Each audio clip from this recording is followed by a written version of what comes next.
Le chef de l'État, Félix Antoine Tshisekedi Tshilombo, a signé une série d'ordonnances nommant quelques mandataires publics. Cette situation a fait couler beaucoup d'encre et de salive. Plusieurs hommes politiques ont réagi à ce sujet. Je vous propose de suivre cet élément que nous propose Alpha Mutomo.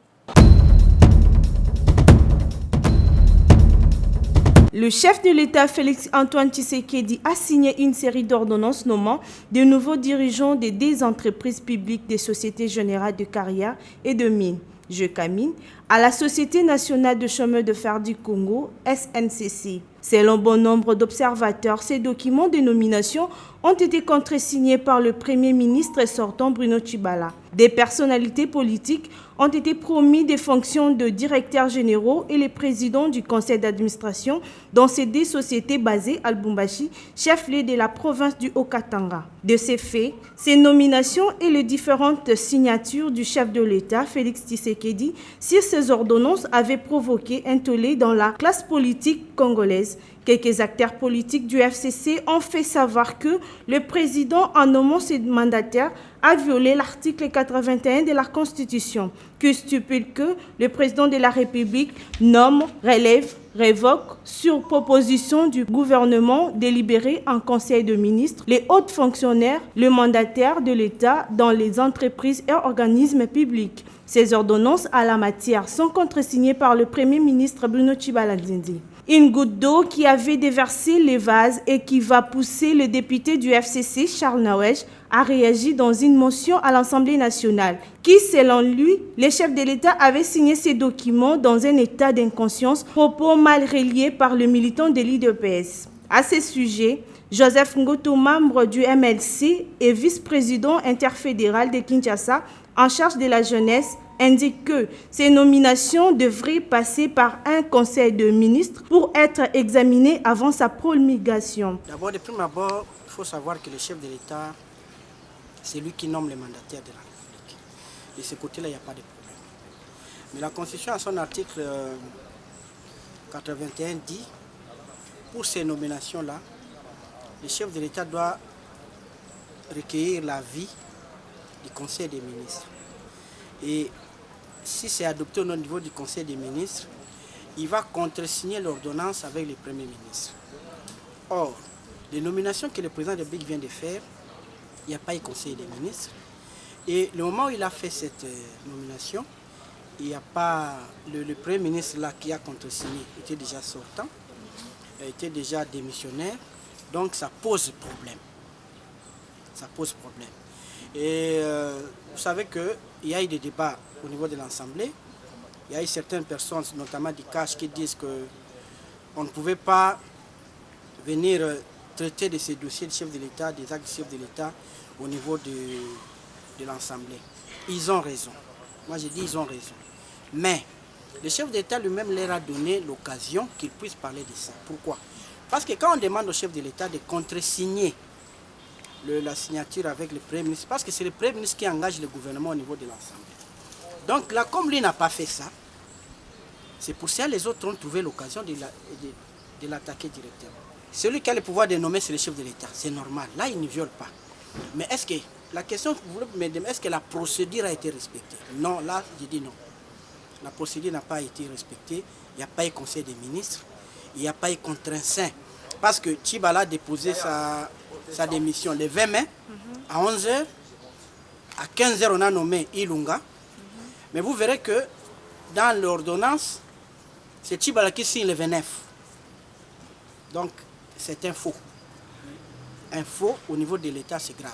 Selon Maître Alain Makiachi, analyste politique et membre du FCC, Charles Nawej n'avait pas tenu des propos outrageants au chef de l'État, mais ce dernier n'a fait que contester la différente nomination du chef de l'État. Les nominations faites par le président de la République, chef de l'État, était Félix Tshisekedi.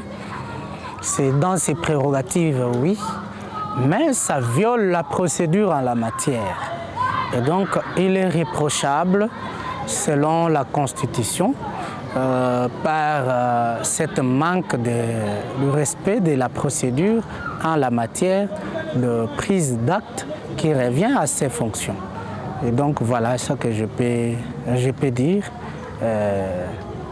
en un mot en cela. Le chef de l'État a violé la Constitution en ce qui concerne les dispositions qui parlent de la procédure à la prise des ordonnances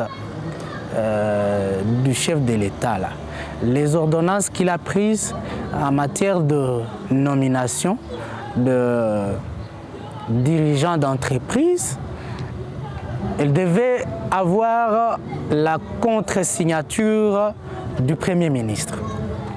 Je sais que aucun Congolais ou le monde entier n'ignore pas que il y a eu nomination d'un nouveau Premier ministre, mais qu'il n'est pas encore entré en fonction. Et donc il y a un Premier ministre qui est démissionnaire, mais qui n'a pas encore passé la main à son successeur. Et donc voilà un peu le comble est à ce niveau-là avec les ordonnances prises par les chefs de l'État.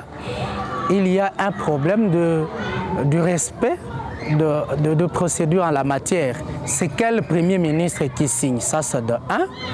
Et de 2, ces ordonnances-là, la signature, on a vu la signature du directeur de cabinet, qui, je me demande, un ancien président de l'Assemblée nationale, qui a quand même la matière de cette constitution, mais qui va signer alors qu'il n'est pas une institution habilitée à contre-signer avec le président de la République.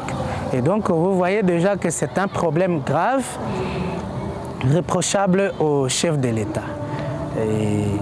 Et donc les députés qui doivent par leur majorité prendre cette résolution de mettre en accusation le président de la République devant la Cour constitutionnelle devaient examiner la question et donner leur point de vue avec bien sûr le regard au texte de la Constitution. Du côté de l'UDPS, on estime que le président de la République a agi dans la légalité, point de vue de maître Daniel Asselo Okito Ankoï, secrétaire national en charge de la justice et droits humains au sein de l'Union pour la démocratie et le progrès social, UDPS Tshisekedi. Mais il revient au président de la République sur le plan constitutionnel de pouvoir nommer non seulement un Premier ministre, de ministres, de vice-premier ministre, donc je voudrais dire les membres du gouvernement, mais aussi les mandataires de l'État. Il a plu à son Excellence Félix Antoine Tshisekedi Tshilombo de pouvoir nommer des mandataires dans les entreprises de l'État, notamment à la SNCC et à la GECAMINE. Donc c'est son pouvoir de pouvoir le faire. Et il l'a fait. Il revient à ceux qui prétendent que ces nominations violent la Constitution, de pouvoir le dire et de dire également quelle est la sanction qu'ils entendent imposer au président de la République au cas où une petite ligne n'aurait pas été respectée. Mais nous disons qu'il revient au président de la République de pouvoir nommer. Il l'a fait avec le contre-seing du Premier ministre, Bruno Tshibala, étant donné que le Premier ministre est nommé dernièrement, n'est pas encore entré en fonction. Donc il n'y a pas un vide. Voilà tout. Il a ensuite poursuivi son argument en disant que la présidente de l'Assemblée nationale, Jeanine Mabunda, doit faire preuve de certaines responsabilités pendant le quinquennat du chef de l'État. Bon, là je préfère non pas donner un point de vue personnel, mais de donner la lecture de l'UDPS, mon parti politique, qui après avoir suivi la scène qui s'est déroulée à l'Assemblée nationale en sa séance plénière de vendredi 7 juin dernier, a dû se réunir le dimanche passé pour se pencher sur la question. Et l'UDPS a constaté que cette scène-là a été savamment orchestrée par le FCC, par les membres, par les députés nationaux FCC qui ont sous-traité un député Lamouka. Ce député Lamouka a été sous-traité par le FCC. C'est le FCC qui a programmé, qui a conçu cette motion-là et qui l'a donnée à ce député national, l'honorable Mondolé. Voilà, c'est la lecture faite par l'UDPS et cela s'est prouvé par l'attitude, d'après la même lecture de l'UDPS, l'attitude de Madame la Présidente du bureau de l'Assemblée nationale. Parce que cette dame, l'UDPS le rappelle, a quand même une expérience politique. C'est une juriste de formation. C'est un député élu en 2011. Elle est ministre honoraire, aujourd'hui réélu député national en 2018. Il est inconcevable que cette dame puisse prétendre ne pas savoir que les actes administratifs du président de la République, en l'espèce les ordonnances signées par lui, ne peuvent pas faire objet de débat à l'Assemblée nationale. C'est une première dans l'histoire de notre pays. Et donc, parce qu'elle l'a permis, c'est une preuve que, étant cadre du FCC, du PPRD, elle a été, dès le départ, de la conception diabolique de cette motion qu'ils ont, le PPRD allié, qu'ils ont pu donner à l'honorable Mondolé pour les présenter à la plénière de l'Assemblée nationale. Bon, Nawej, quant à lui, on ne sait pas si c'est par sa nature. C'est comme ça, c'est peut-être par sa nature.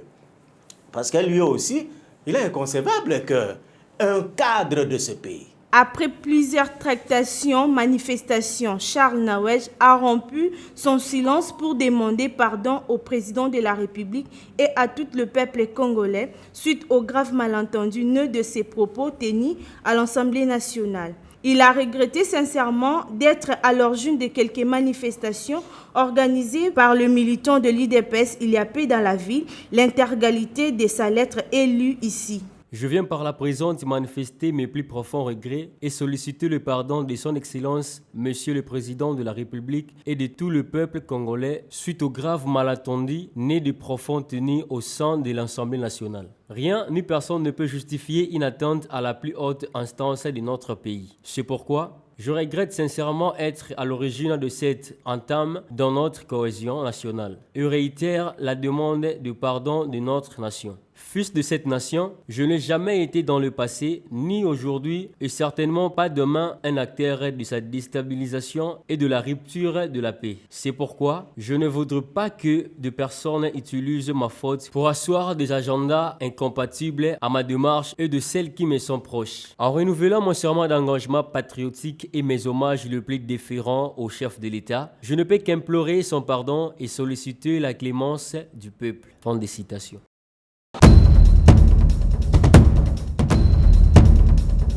C'est la fin de cette étrange spéciale. Merci de nous avoir suivis. Au revoir.